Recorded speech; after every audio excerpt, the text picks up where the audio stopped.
Good afternoon. How are you all? You guys better talk louder than that. I am obnoxious and loud, so let's go. No food coma, right? Y'all just ate. We can't let it settle in and get us all exhausted, right? Thank you so much for having me. I honestly am so humbled and so honored to be up here today. I was so excited to be asked to participate in this. I love groups like this. One, I freaking love the mortgage industry. Two, I love badass women in the mortgage industry that I say them. More excited, guys, for sure.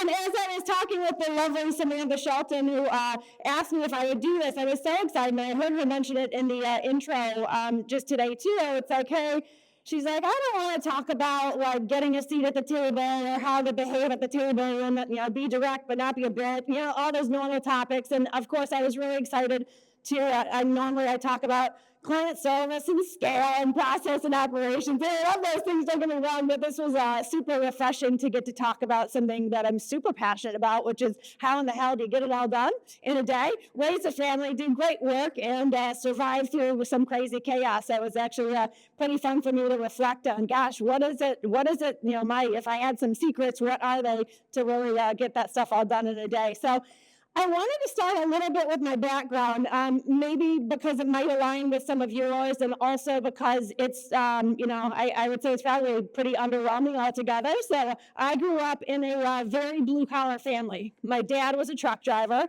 Thanks to him, I swear a lot. So if I swear a lot, I apologize. It's his fault. Sorry, Dad, love you. But yeah, I was raised by sailors for sure. I am the youngest of 6 kids, okay? So my house I grew up in was utter chaos. And how many of you have, let's see, at least 2 children in the room? I do. Okay, so the first child, you're like preschool is like getting into college, and like every step is like the end of the world. And second kid, you're like, who's that? Like, he's anywhere. Like, the picture difference between my oldest and my second child is obscene. Like, it's like a 10-to-1 ratio, right? Jake's got 100 pictures for Carson's every 10 pictures in real life. So I'm thinking, shit, by the time I was born, 6 kids later, like, can you imagine? So yes, I was basically raised by wolves. My parents got divorced early on also. So we weren't poor, but we didn't have much money. Again, very blue collar. I remember I was a gangly, gawky child, and clothes often didn't fit me. And I remember my sister, she took me to buy jeans. We were school shopping, and my God, she bought me my first pair of Guess jeans, the kind with the zipper on it way back then that I started seeing again. And my dad went crazy for spending $50 on Guess jeans when you could get Levi's for $10, okay? So I have, my point, I have no special pedigree whatsoever. I was blessed, though. My dad prioritized education. He prioritized family. He loved to have a good time, and he worked his ass off. Like, he was a great guy. So that stuff I was lucky to see. My mom is none of those things. If anything, she taught me how not to be, okay? So I had, one great parent, one not good parent, and that's my background as I think about the things that have impacted me. And you think about kind of your own history, the things that kind of shaped you and molded you and got to where you are today. My entry into mortgages was 25 years ago now. I started as a contract processor. I worked with somebody, and he said, hey, do you want to go start a mortgage company one day? I did it back in the 80s. It was a great living. It was a lot of fun. So I said, sure, what the hell? I'm up for anything. I'm a yes mentality. Sounds like a fun time, right? I went to Barnes & Noble, being the nerd that I am, and found there was one book on mortgages, and it had everything about mortgages, and it was about a half an inch thick, right? Like, all you needed to know is contained in that book. I'm like, okay, I'm ready. Let's start a mortgage company. That was my entry, and fast forward almost 14 years, and I came here at UWM. I'll throw in a little feminist remark. No, I did not know Matt Spiel. A lot of people are like, oh, did you know before you came here? No, I did not. I remember, my very first interview with him, and obviously over the last, especially the last 11 years, we've had amazing, amazing growth, and we've done amazing, amazing things, and how great to get to talk on a day where UWM Live is tomorrow. I'm so like, gosh, I tear up almost by the amazing impact that UWM has made on the mortgage community. So I think it's awesome. Thank you. And I love being in this room for sure. A little bit more about me. Currently, I am, yes, mother of 2 boys. I am wife of 25 years. My kids were young when I started here. They were, let's see, 3 and 8. So I raised kids while I was here at UWM.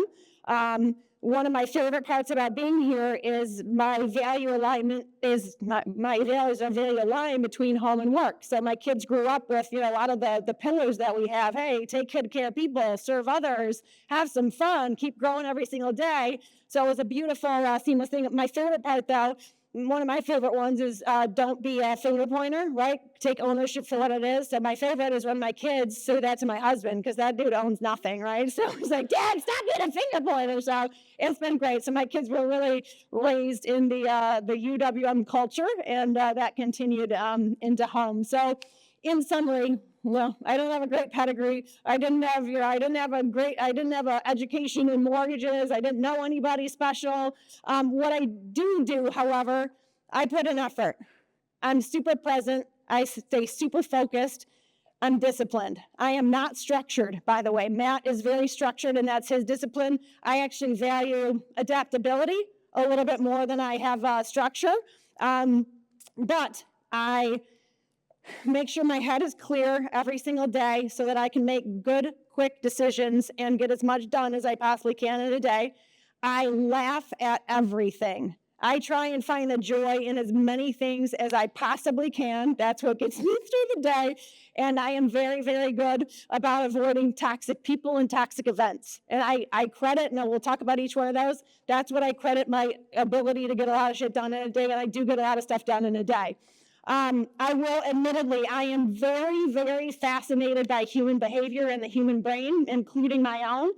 What you learn from working with 9,000 people, okay, so I've got, about 7,000 of them are mine, right? So I've got underwriting, IT, and operations. So 7,000 of the 9,000 human beings that are here at UWM, it is my job to make sure that they behave awesomely, that they're motivated to be great and to give great client service. Like, I'm like, shit, it's hard enough to get myself to do some things, let alone 7,000 people. So I am a huge, huge study of people.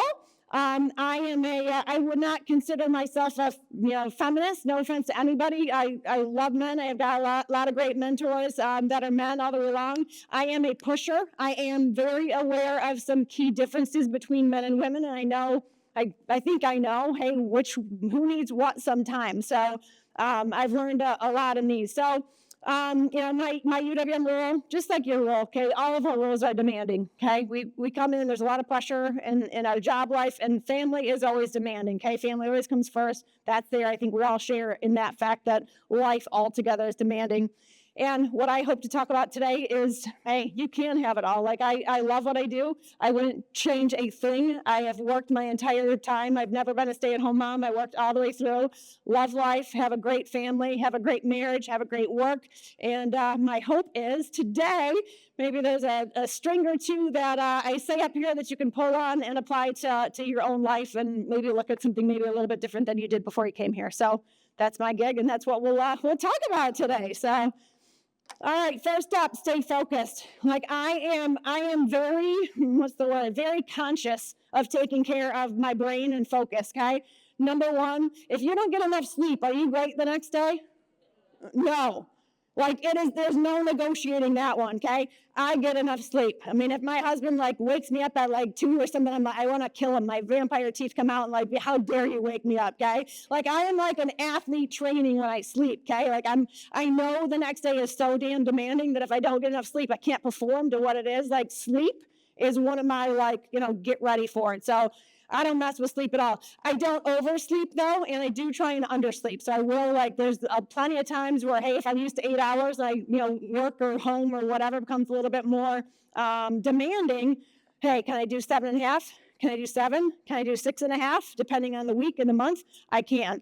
So part of sleeping great, this one's really important to me.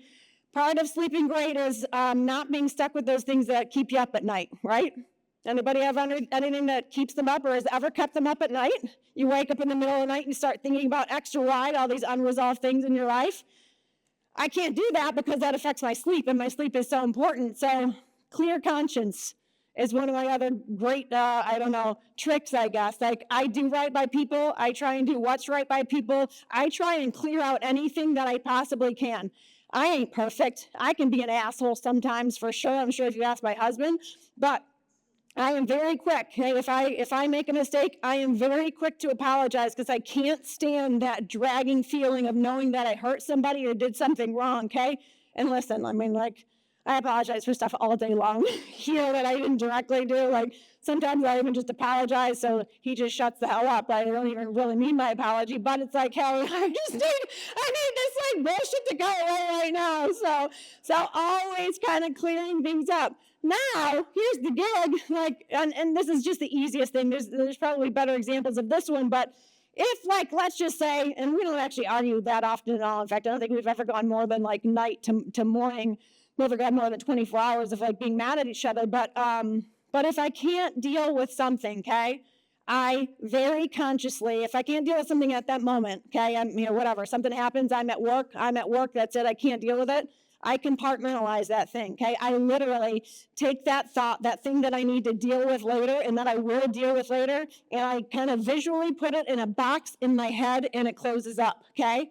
And if it's something more long-term that I know is going to bug me for a while, I wrap it up and I put a bow on it, okay? And that one sticks back further over here. So it's very, important, hey, whatever your head is circling back to that's not productive in your life at that moment, either go deal with it, take care of it, do your apology, whatever it is that you do, and move on with life. And if you can't deal with it at the moment, and there's a lot of things that you can't deal with at that moment, put it in the box, okay? When I get home from work, I will finish this fight. I will finish whatever it is that I need to say, but while I'm at work, hell no. I'm not going to be distracted by something goofy like that, so compartmentalizing is really important. I'm not a worrier at all. My husband worries about everything. He worries enough for 10 people. My mantra that he does not share with me is don't worry till it's time to worry. Okay, so this can be something something medical. It could be something hey, what if blank happens? And it's always you know what? I'll worry when it's time to worry. What I found over the years, a lot of worry is unproductive. A lot of what we worry about actually never really comes to fruition, and it's just a distraction to this beautiful focus that you're trying to do. So I am very big on control your controllables, the things that you can, and don't worry about the rest, because all it does is eat up your mental capacity. That's all it does, is eat up your capacity. Knowing yourself. How many of you feel like you know yourself well? You know when you wake up and you're just in a bad mood? Do you reflect and say, what put me there? I do it all the time, oh my gosh, what happened that I'm so about? And I figure it out because I can't stand feeling, right? So know yourself, know your emotions is probably one of the most powerful things there. And then, take action. Anything that bugs you, and who's a little bit of a procrastinator? Come on, that's it. Shit, I guess I'm in the super minority if there's, okay. I procrastinate about some things, but what I hate about my procrastination is I can't stand that looming feeling on me that says, Melinda, you got to get this done. You got to get this done. And as the deadline gets closer, does it get a little bit more stressful? Yes. So that is my motivation to actually get stuff done, okay? I can't mentally is toxic people. Toxic people, toxic activities, I can't stand them. My mother, who I mentioned earlier, she is a toxic human being. When I'm around her, I talk to her, I feel gross afterwards because she's so all about the wrong things in life that I've chosen to spend very little time with her. But, when you're with somebody and they're just negative and they complain, do you feel it when you're done? Totally. You're oh my gosh, this all just feels, it's gross. And I hate that feeling. I cannot stand myself feeling that way. So I'm I can easily cut it out. Now listen, I'm super friendly to everybody. I don't think anybody here would say that, anybody that I work with would say, oh gosh, she's not friendly, but I am very, very careful with being, toxic people. I'll be nice to anybody, but hey, anybody who is a little too emotional or a little too negative for me, I'll still talk to them, but they are at an arm's length distance from me because I can't stand what happens after those interactions. So, and then last thing on the stay focused, this one is really big. be present in whatever you do. If somebody comes in to talk to you, give them your full attention. Lock your keyboard. We actually have a no technology rule here at UWM. There's no phones. There's no laptops allowed in any meeting here at UWM unless IT is in the room and they have to do something and they're demoing something. Why? Because we don't want anybody to just be distracted by what's going on. And it serves no value either. You cannot do two things at once. Did you ever do that thing where like, okay, you can rub your stomach and your head at the same time, but then when you have to like pat one and rub whatever, it gets crazy. I listen to audiobooks. If I let myself start thinking, what happens? Did I listen to the book while I was thinking about something else? No, gotta rewind that damn thing. It happens all the time. You cannot do two things at once. If you do, you're doing one shitty, I promise you, and then you just have to redo. So be present. Be present at work. Be present in front of people that you love. Be present at home. Don't take for granted the times that you do have with your kids or your spouse or whoever's at home and not be all in when you're there, okay? I learned a long time ago, I'm like, you know what? I don't bring work home and I don't bring home to work ever, okay? When I cannot go home. It is not okay for me to go home and be like, oh, I'm gonna go hide in my closet because I had a bad day at work. It was really hard. Let me kick the dog on my way. No way. Just like people here deserve the best Melinda, the best, most positive one because emotions are so damn contagious, my family deserves the same. So I don't care what happened at UWM. How was your day, honey? It was great 100% of the time. And they get the best me too. I deal with the other stuff while I sleep. All right, enough on that one. Stay calm. Okay, I want to make sure I set the stage. Like, I am a very emotional person, okay? I will shamelessly cry at movies, at goodbyes, at friends, at like team leaders speaking about great leadership. Like, I'll cry at a lot of things, like in the best way. I'll also laugh my ass off about everything that I possibly can find. Like, I am a total laugher. Like, I am very, very emotional for sure, and I let it show. I have no problem with anybody. Like, I am shameless with my emotions for sure. Now, I always stay calm, though. I try and stay away from that anger thing, okay? Listen, anything that happens, everything has a solution, almost everything. Like 99.99% of things that happen to us, there's some solution that can be done to fix whatever this thing is, okay? 9,200 people here, like, shit happens. People do crazy stuff all the time. I used to get infuriated, like, how could this person do X or Y? And then when I think I've seen it all, like somebody else does something, and now no offense, but I just laugh at it now. I'm like, oh my God, somebody did what, when? So I don't know, maybe it's just find the joy in crazy stuff, but always so important to stay calm. It's kind of like, I look at it like my day is pure chaos. I look at it like, pilots, airplane pilots, they thankfully stay very calm. Like, they literally are the most calm human beings. Why? Because if the shit hits the fan, they're staying calm, okay? Like, I am the airline pilot every day. Like, regardless of what happens, I am staying super calm there.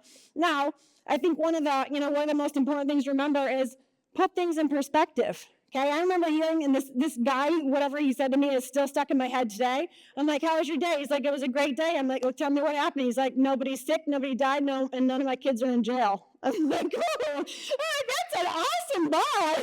So, like, put things in perspective. You got a deal that, like, falls apart. Like, don't get angry. Shit happens. Just go and fix it. Move forward. Anger doesn't serve well. Anybody ever said what they didn't mean to when they were angry?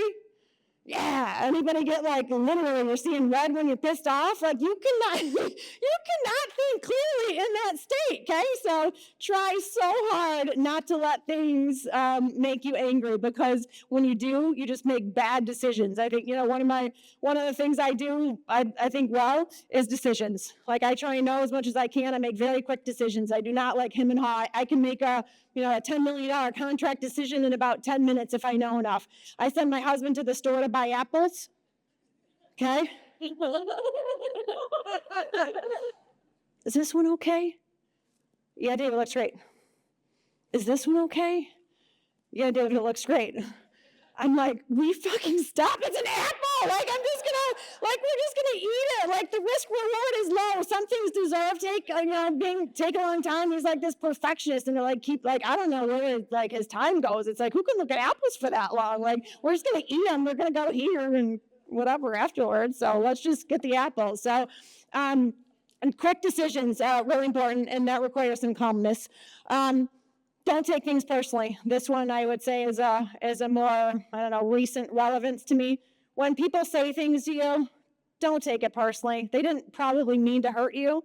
I'm not going to say you let it hurt you, but they don't usually mean the way that sometimes we ingest things, okay? So learning, hey, if somebody says something stupid and it angers you or makes you sad or upset about something, don't take it personally. They probably really didn't mean to do what they did, okay?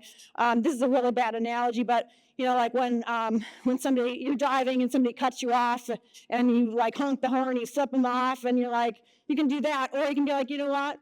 Maybe his wife is in the back car in labor, okay, and he's rushing to the hospital, right? Like that's always my little silver lining for when people do dumb things, but not the best analogy, but that's what I got for now.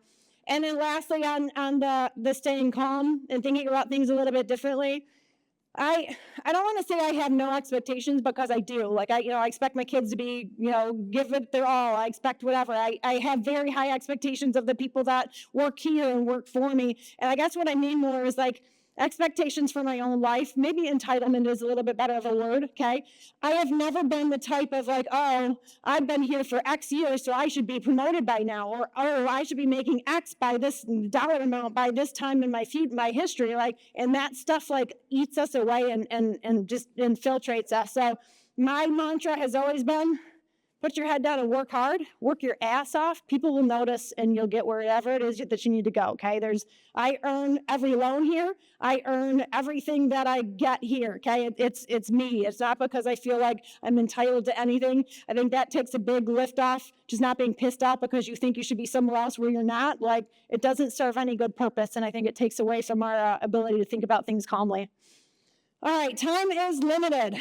It is the most, without argument, the most limited resource that we have. I choose to maximize the heck out of it, okay? I talk fast. I walk even faster. Why? Because I am like up to the bell on everything it is that I am doing, okay? I would rather, instead of leaving 5 minutes early, I'd rather work for 3 more minutes and then sprint for 2 instead of walk for 5, okay? That's how I think about things. I think it's really important too, if you have, if you're not really working from home and you're in an office environment or you're a leader or something, like there are time suckers that are in the world. Like my people know that I'm busy and they keep it short, okay? So my husband knows, don't call me during the day because I ain't gonna answer. And if something's on fire, you call UWM and they'll come find me wherever I am. So don't even bother. My friends know. They're not getting a text back, okay? They're not getting a text back till 6 p.m. because I'm not looking at that shit either, okay? I am so focused on whatever it is that I'm doing. Just like if somebody wants to meet with me, and I will never say no to anybody who wants to meet with me, I give them a 10-minute slot. I'm like, yeah, I got time. And it's not like, oh yeah, stop by at 1 o'clock with this open-ended thing. No way. Hey, I got from 1 to 1:10 available. And if they don't finish in those 10 minutes, we'll schedule something else. How often does that second version get scheduled? Never. Literally, I think I'm hundreds to 0 on that one. So making sure that your people that are around you know that you're busy because you're maximizing your day. Distractions. I mean, I don't know what your jam is. Like, I don't know. Where's my TikTokers? Like, who gets roped into this stuff? News people or you guys? No? Oh, good. I think news is more man-related, actually. So, okay, I don't do TikTok or news. My hand's just up for no reason. But Instagram, binging TV, like, if you know you got a problem with that stuff, don't pick it up in the morning, okay? Don't even do it. Like, I remember during COVID, I'm like, David, I'm going into work every day. Like, I should really move down in the basement. I'm like, God, that was so great. 25 years of marriage, you get to have separate bedrooms. That was awesome for a while. And I would wake up and like look at the news, and I'm like, oh my God, like 60 minutes just went by, and it's all negative shit too. I'm like, forget that. Like, so know your distractions and don't let them creep into your day. If you ever walk away with anything and say that was just the biggest waste of 2 hours of my life, note that to yourself and stop it. Stop it. Stay away from toxic people and activities. They are not worth your time, okay? Life is way, way too short. Invest time, the time that you do have, in great people who are going to have your back. Fuck the rest, really, literally. I'm swearing a whole lot, sorry. For sure. Stay away from them. Life is too short. There's too many great people in your life to want to spend time with and not those other ones, okay? And I don't know. I love having amazing people around me. And, lastly, about time, do the stuff that makes you happy, okay? I don't like the mall. I don't like shoe shopping. I actually don't like fashion. That's why I dress like Steve Jobs, boring as hell every single day. You will find me in a pantsuit or skirt suit with a washable V-neck shirt on almost every single day of my life, okay? Because I don't want to have to think about it, okay? It doesn't matter that much to me. Some of you guys, and you look, like that pantsuit, that fuchsia, like you are so cute. Like if fashion is your thing and accessorizing is your thing and you want to spend time on it because it makes you happy, go spend time on it. I love that. Who likes grocery shopping? Okay, I'm the only one. I love grocery shopping. I will not Instacart because I love grocery shopping, okay? But I online the heck out of everything else. I am Amazon and Target. The FedEx or UPS, whatever, UPS people say that our house is a joke because there's never a day that goes by that some package from somewhere doesn't show up. I can't stand going to stores. Like the lines make me crazy. Like I'm fine, buy it, shows up the next day, life is good. That's my gig. I just don't like it. A lot of you love going to the mall. God bless you. Go to the mall. spend time on the things that you love doing. Don't spend time on the things you don't. Okay. So by Steve Jobs, I don't want to think about what I put on in the morning. I just want to put it on and get to work. But whatever your gig is, make sure we're spending time on that thing. All right, our edge. I was going to say our leg up, but it sounded not right. This is our edge as women, okay? And did Chris leave? Okay, there's a couple guys in the group now. But I do, listen, like everybody's got different shades of stuff. If you think like very generically, and I hope this doesn't offend anybody, like there are some key differences between men and women. Again, there's all versions on the spectrum of everything. I told you before, I am a study of everybody. I am surrounded by a lot of men. I got 2 boys. I got the husband. I got my 2 boy dogs. I got, my God, Matt Ishbia. He's the equivalent of like 10 men around me for sure. My siblings that I grew up with, the 2 closest to me in age, were boys. Like I got a lot of boy in my world, so I feel like I can make these statements. But listen, we are mentally stronger as hell than anybody. Okay. How many people do you think men could have a baby? All right. When you're sick and the man in your life, your spouse, significant other, whatever, who takes sickness better? All day long. Like, I'm like, who are you? Like, get up. Like, go on with life. Take some Motrin and march forward, right? Like, listen, we are strong. We are emotionally intelligent for sure, okay? I think if anything, we probably are a little less good at controlling our emotions, but by emotionally intelligent, I mean we can read ourselves and we can read others really, really well. It is our gift as women. I have no doubt about that. We're empathetic. We are very conversational and social, and with being conversational and social, we're very vulnerable too. Like we'll tell a girlfriend anything, right? There's nothing that's out of balance for your best girlfriend, right? You're just not. You're bearing your soul out there for sure. And we're not scared because we know, hey, we're all in this thing together. We're detailed, we're effective, we're very, very courageous. If you think for 1 second you're not any of those things, I promise you, you are wrong, okay? You just haven't unleashed it if it is. Like we have, again, we're good at being sick, we're good at having babies, and 100% of the time, and I don't know why this is, and they're born this way, that's what's messed up. Why can I always find the milk in the fridge? Why? Why can they never find the milk in the fridge?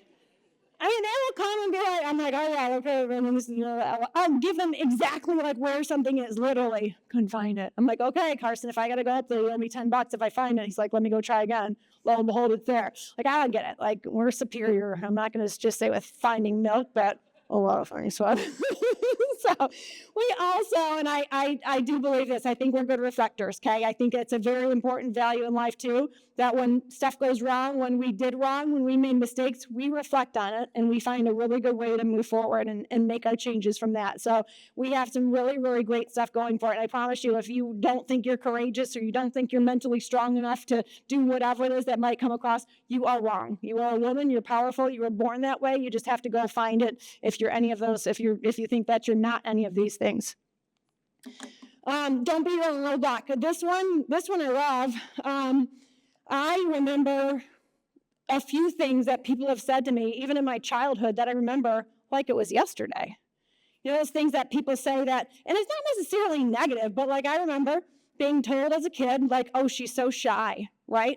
Did the branding make the kid or did the kid make the branding, okay? And for years, I carried this like, oh, I'm so shy. I couldn't do X because I'm so shy. Like, fuck that. Like, I like to my kids, like, I'd be like, hey, your behavior, whatever. But I so careful not to label them because of those moments. Like, I remember like somebody saying, hey, Melinda, you're not beautiful, you're handsome. And I'm like, God, that's weird to say. But you know, those, I mean, I don't know. Do you guys have those? Like, there's like 3 or 5 that I remember in my head. And for some period of years, I let those things carry on with me.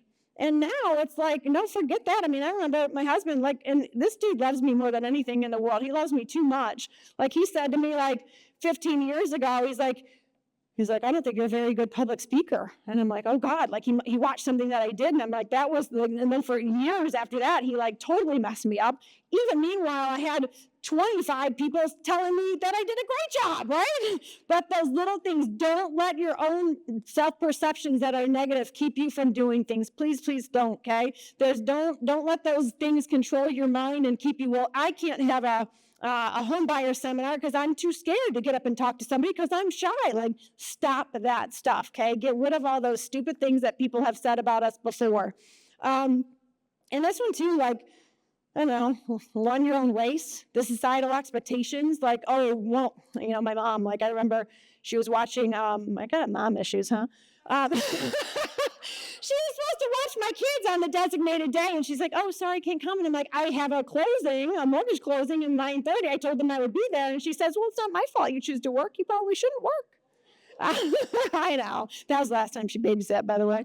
But like, I don't buy into any of that stuff either. So I had plenty of people like, don't you think you should be home more? Don't you think you should stay home? No, I don't. Like, this feels good to me and it's fine. So whatever anybody else thinks that you're doing, whatever feels good to you, keep doing it. Don't listen to jack shit anybody else says to you. For sure. You should clap at that one. And then, you know, those what ifs, like stop those what ifs. And lastly, I mean, maybe this will appeal to somebody. While I would not look back and say I had an awful childhood by any means, and I know that some people have. And, you know, I guess it's like I don't know, your hand isn't only the cards that you think you were dealt, okay? People have come out of some amazing, amazing things and been awesome. Don't be a victim to whatever it is that you think your circumstance was, okay? Like, there's so many things like, I don't know, something happened to me and therefore I can't do X or Y.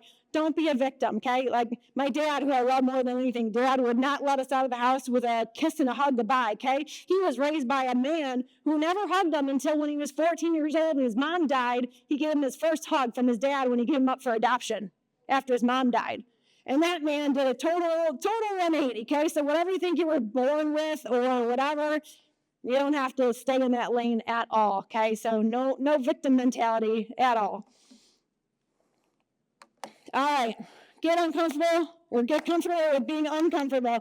Try new things, okay? How many of you are very good at trying new stuff? Ooh, this is a badass group, I could tell. Good. Try new things. Let me ask this differently because this is interesting. How many people love change? Oh, nice, ladies. I usually get 1 out of 100 that says they like change. So that's awesome. Try new stuff. Don't let yourself talk yourself out of it, okay? Yes, get up and speak in front of all those first-time home buyers, whatever it is. Don't talk yourself out of it. What I love about the getting comfortable with being uncomfortable, though, is like you realize how cool you are, okay? When you conquer something that you didn't think you could do, you're like, I'm a badass, right? And then the next thing comes and you're like, I got this thing too. Next thing you know, like you're a total conqueror. Like it just builds and builds on itself. And I've watched this a million times here. How many of you know Agnes, head of underwriting? I remember she's great, love her. She's worked with me for a long time. Like she's like, Melinda, I can't get on the stage. I'm gonna vomit all over the place. I'm like, I don't care, get up the stage and vomit if you want. Like you're going up there now. She's like, I can't believe I was ever worried about getting up on stage. I'm like, yeah, it's a joke, isn't it? And you know, just that transition of like the more you do it, the more you put yourself in spots where you conquer it, the more of a conqueror you are. Like I think now I'm trying to take on the entire title business and mortgage world. Like, fuck that title stuff. Like, I'm going to conquer you all. So be a conqueror for sure. Okay.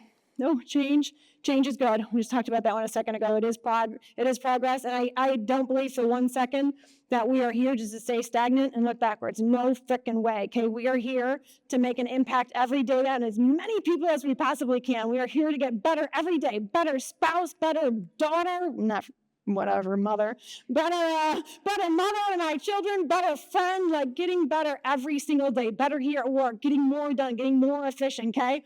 And don't be afraid to fail, okay? There's no such thing. Everything is just learning and moving forward from it for sure. But I just love that drive to push ourselves to get better every single day. And be your best you. We already kind of talked about this, but do what feels right. And the rest will fall into place, I promise you. My best you, I race against myself every single day. I try and fit as much in as I can every day. There's not a Friday night. I'm like, I love going out with friends on Saturday night. Let's do it Friday too. Now let's do it Thursday too. Like, I am trying to fit as much in as I possibly can. Vacations the same way. My husband's like, who are you racing against? I'm like, I'm trying to fit as much stuff. I don't get that many days off from it. Grab as much as I can into this vacation day for sure. So get up. So doing your best, okay? Not every day. There are plenty of days that I go home and say, gosh, I did not get enough done. Y'all with me on that one? Yeah, but I tell myself, Melinda, nobody can do it better than you, and tomorrow's a brand new day to start on it again, okay? Wipe that slate clean every single day. I think it's important to be positive. This is, I think, one of my most rewarding things is bringing light to other people. Like, what happens when you get a compliment? Do you feel good? Yeah. And what happens when you give a compliment? What do you often hear back? And yes. A beautiful circle. And then does that make you feel good again? And then it keeps going. Next thing you know, it's like, oh, I love you too. And you did a great job too, right? Like, being positive and spreading light, honestly, I think is one of the most impactful things that makes me happy as a human being. And I think the world could all use more of it for sure. But, at the end of the day, the theme here is do what you love, okay? Like, hey, you want to get more efficient because you want to make more money, because you want to provide more? Great, love it. I'm cut from that cloth too. Some people aren't. Hey, you want to work harder so that you can go home earlier and work lesser hours? God bless you. That's awesome too. Hey, you want to one-woman shop and you don't want to get bigger even with the mega brokers out there hiring thousands of people and you're content in your own world? Like, that's just fine too, right? That's all okay. Do what feels right. Do whatever it is that meets your goal at the end of the day, whether it's more money, more security, more time at home, whatever it is, just figure out how to maximize your days to get the most, value of the things that you love in them. So, and I think that's it. Woo! All right, look at that sprint.